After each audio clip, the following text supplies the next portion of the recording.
¿Cómo se inicia esta historia?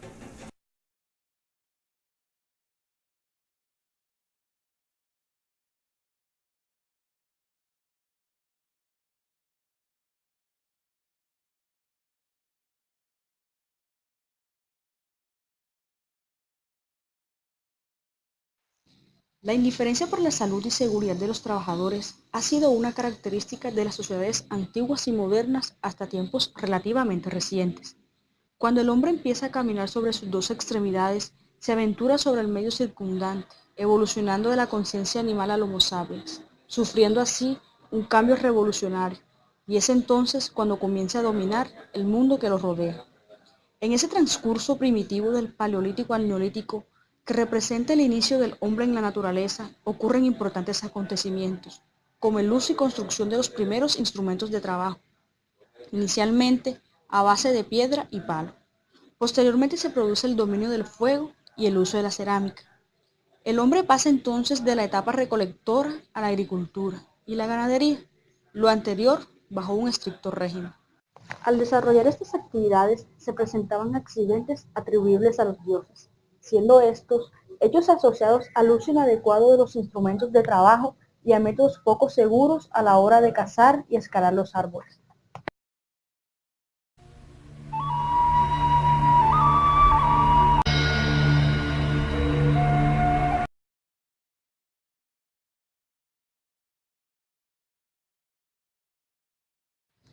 La actividad laboral más representativa, para efectos de resaltar las condiciones de trabajo en esta época, la constituye la minería, realizada en importantes yacimientos de oro, plata y plomo.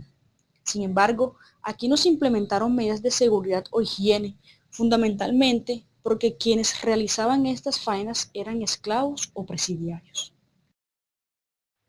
Los hechos más representativos en materia de seguridad se desarrollaron en las sociedades antiguas más importantes, siendo Egipto, Mesopotámica, Grecia y Roma las de mayor interés.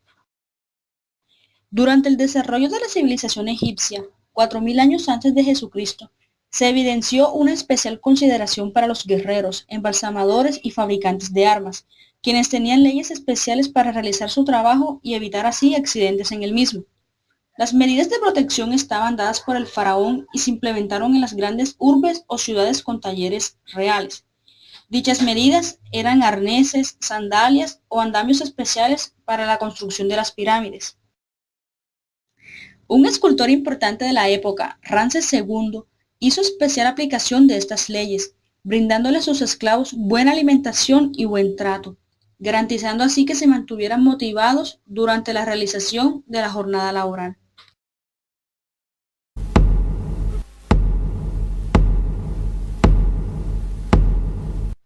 Mesopotamia, 2000 años antes de Jesucristo. En el transcurso de esta civilización hubo mayor interés en la aplicación de la salud ocupacional. Los accidentes registrados en las labores económicas eran indemnizados y se castigaba con rigor al culpable de dicha situación. La calidad de la indemnización o el rigor del castigo estaba establecido en el Código de Hammurabi, creado en el año 2100 antes de Jesucristo. Este código unificaba la ley de los pueblos babilonios, mostrando sus deberes y derechos en la sociedad.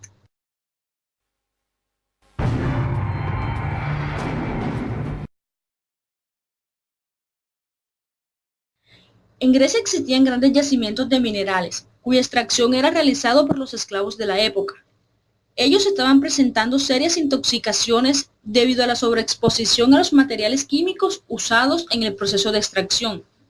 En esta época era poca la protección e higiene que tenían los esclavos, precisamente por su condición.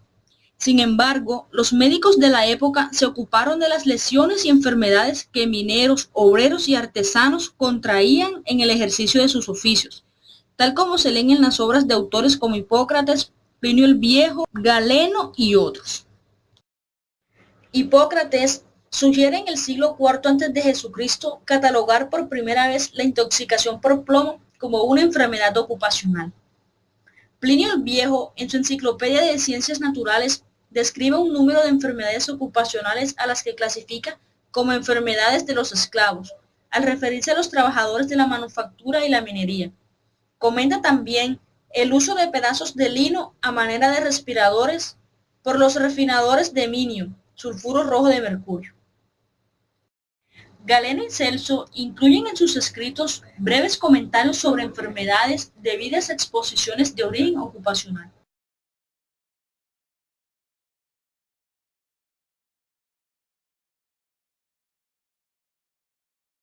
Roma no aportó mucho en el aspecto de la salud ocupacional por ser un estado en el cual el trabajo fue hecho exclusivamente por esclavos.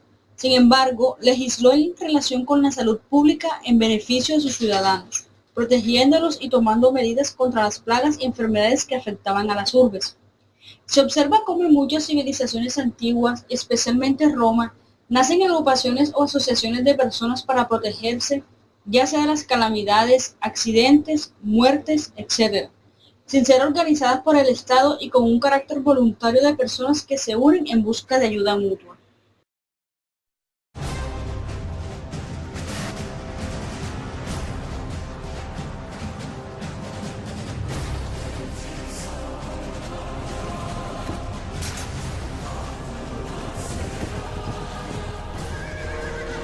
Época en donde se forman los estados y recae sobre estos la absoluta responsabilidad de proteger al ciudadano, circunstancia que posteriormente fundamentó el nacimiento de la salud pública. Los avances en materia de seguridad y salud ocupacional fueron reconocimientos hechos por autores como creó las órdenes hospitalarias como normas en la regulación de los servicios médicos prestados a la sociedad. Las corporaciones de oficio consagraban en sus estatutos una serie de medidas que procuraban proteger a los trabajadores accidentados. Promulgó en el año 645 los edictos del Rotario, lo cual era una serie de normas legislativas destinadas a proteger de los accidentes de trabajo a los obreros de la construcción. Posteriormente, hacia el siglo XVI, cuando la mortalidad por enfermedades pulmonares no se registraba, pero se tenían indicios de que eran causadas por silicosis, tuberculosis y la exposición al mineral radioactivo. Se publican entonces las investigaciones de autores como en el año 1556 escribe la Re metálica, reconocimiento que la aspiración de algunas partículas producían asma y ulceraciones en los pulmones. Describe cómo en algunas zonas mineras, en los montes Cárpatos, las mujeres llegaban a casarse hasta 7 veces por la corta duración de la vida de sus maridos, debido a las inclemencias del trabajo. En el año 1560 publicó una obra titulada La tisis y otras enfermedades de los mineros, donde describió varias neumonicosis y se dice que posiblemente él mismo murió a causa de una de ellas, debido a que durante su infancia trabajó por más de 15 años en una mina. Finalmente, Avicena escribió el Canon de la Medicina, basado en el razonamiento, donde trata desde la definición de medicina y su campo de acción hasta dosificación y preparación de remedios. Su preocupación era la protección de la salud del ser humano, en especial la de los trabajadores.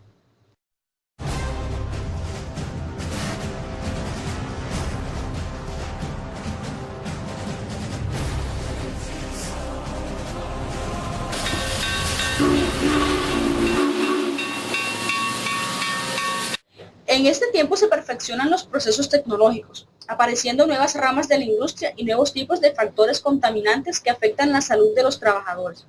También se dignifica el trabajo expresado por la revolución industrial, y en países como Inglaterra se presentan adelantos en seguridad industrial, implementándose entre otras medidas las visitas a los centros de trabajo por funcionarios del Estado, denominados hasta entonces inspectores. Con la revolución industrial se incorporaron mayor número de trabajadores, tanto hombres como mujeres y niños. Es decir, que el desarrollo ocasiona la utilización de mayor cantidad de mano de obra y de sistemas mecánicos mucho más complicados y peligrosos para quienes los manejaban, ocasionando así accidentes de trabajo o enfermedades profesionales. Se trata además de conservar la seguridad y la higiene en el trabajo, al impedir los accidentes, al igual que conservar en las mejores condiciones posibles al ser humano, valorándolo como persona que merece toda la protección posible y como irreemplazable factor en el trabajo y en la producción. En esta época ocurrieron importantes acontecimientos, como se muestran a continuación. En el año 1700, el médico italiano Bernardino Ramazzini publica la obra considerada fundacional de la actual medicina del trabajo, disertación en torno a las enfermedades de los artesanos, y por lo cual se le considera el padre de la medicina del trabajo, En ella, vuelca los conocimientos adquiridos en años de estudio de los diferentes trabajadores y los ambientes en los que estos ejecutaban su trabajo, desarrollando un método que comprendía la observación de la supuesta causa de daño profesional, el examen clínico del trabajador para determinar la influencia del trabajo sobre la salud, la documentación sobre el tema y las normas higiénicas y medidas de prevención individuales y colectivas ofrecidas. Luego, en el año 1784, una epidemia de fiebre en las fábricas de hilados de algodón cercanas a Manchester incitó a desarrollar la primera acción en pro de la seguridad por parte del gobierno. Atrajo así la atención de un público influyente sobre la explotación de los niños. Seguidamente, en 1795, se formó la Cámara de Salud de Manchester, la que asesoraba en relación con la legislación para reglamentar las horas y las condiciones de trabajo en las fábricas. En el año 1811 se organizó un movimiento en protesta por el trato infrahumano en el trabajo. Este movimiento fue llamado ludista, porque fue desarrollado bajo la dirección de Ned Ludd, conocido como un benefactor de los pobres. En 1841 se promulgó la Ley de Minas, la cual determinaba las compensaciones punitivas por las lesiones previsibles causadas por maquinaria de minas no protegida. Creó el cargo de inspectores de minas y excluyó a las mujeres y muchachas del trabajo subterráneo, prohibiendo igualmente que lo efectuaran niños menores de 10 años. Finalmente, en 1842, Edwin Chadwick, miembro de la comisión encargada de formular las leyes de la protección a los pobres, se convirtió en la fuerza impulsora que dio origen a un estudio titulado Informe sobre las condiciones sanitarias de la población obrera en la Gran Bretaña. Esta obra fue base de las reformas en el siglo XIX en Europa y en los Estados Unidos. En Europa, en 1877, se votó una ley que obligaba a resguardar toda maquinaria peligrosa. Seguidamente, en 1898, se realizaron importantes esfuerzos para establecer la responsabilidad económica del empresario por los accidentes laborales. En la Edad Moderna, no solo se mostró interés por el aspecto legal asociado a la realización de los trabajos, sino también al lado técnico, experimentando así sensibles avances. Así, los ferrocarriles, que habían sido los más afectados por los accidentes, adoptaron el freno de aire y el enganche automático antes de terminar el siglo XIX. En la primera mitad del siglo XX, esta misma área, asociada a la siderúrgica, comenzaron a poner en práctica los primeros programas sistemáticos de seguridad a gran escala. En 1906, importantes magnates de la industria realizan aportes significativos al área de la seguridad industrial.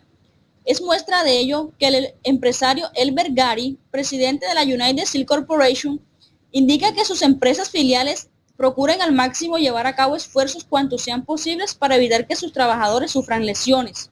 Hacia 1911 se aprobó en el estado de Wisconsin, Estados Unidos, la primera ley que plasmaba la obligación de indemnizar al trabajador. A partir de entonces se promulgaron leyes similares. En este mismo año, la AISEC lanzó la consigna de convocar un Congreso de Seguridad Industrial. El resultado de este llamamiento fue el primer Congreso de Seguridad Cooperativa, celebrado en Milwaukee en 1902, en el que se acordó traer al año siguiente una nueva reunión en la ciudad de Nueva York. De esta segunda conferencia surgió el Consejo Nacional de Seguridad Industrial.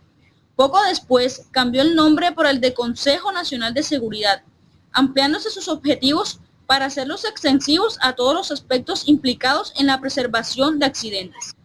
Hacia 1918 aparece la primera escuela, Harvard, quien es la que se encarga de otorgar un diploma en higiene industrial.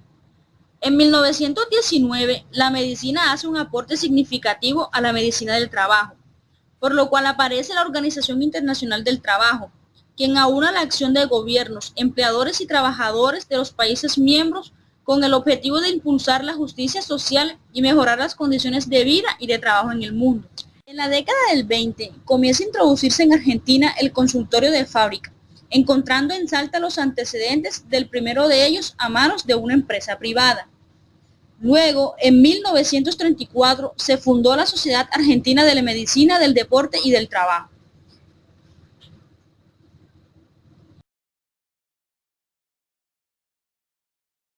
El desarrollo de la salud ocupacional en Colombia se remonta a la época prehispánica, donde el indígena buscaba que el medio le proveyera alimento, estabilidad y seguridad, logros mínimos que adquiere con base en una organización social.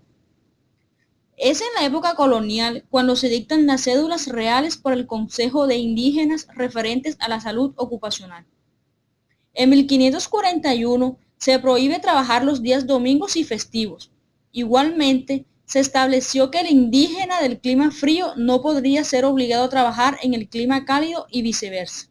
Seguidamente, en 1601, se implantaron normas que obligaban a cuidar de aquellos indios que sufrieran accidentes en el trabajo, ofreciéndoles acompañamiento médico. Entre 1820 y 1950 nace la Ley 57 de 1915, conocida como la Ley del General Rafael Uribe Uribe, de gran importancia en lo referente a la reglamentación de los accidentes del trabajo y las enfermedades profesionales. Mediante la Ley 90 de 1946 se crea el Instituto Colombiano de Seguros Sociales, entidad de gran importancia en la seguridad social colombiana. En 1950 se expide el Código Sustantivo del Trabajo, en el cual se establecen múltiples normas relativas a la salud ocupacional, como la jornada de trabajo y el descanso obligatorio. El Decreto 3170 de 1964 aprueba el Reglamento del Seguro Social Obligatorio de Accidentes de Trabajo y de Enfermedades Profesionales. Dentro del desarrollo normativo de la legislación colombiana se encuentra que mediante el título tercero de la Ley 9 de 1979 nace el término salud ocupacional y se dictan las medidas sanitarias en las empresas. En 1983, mediante el decreto 586, se crea el Comité Nacional de Salud Ocupacional. Como producto de la iniciativa y participación del Comité Nacional de Salud Ocupacional, se expide posteriormente el Decreto 614 de 1984, el cual establece las bases para la administración de la salud ocupacional en el país y en su artículo 35 crea la obligación legal de diseñar y poner en marcha un Plan Nacional de Salud Ocupacional.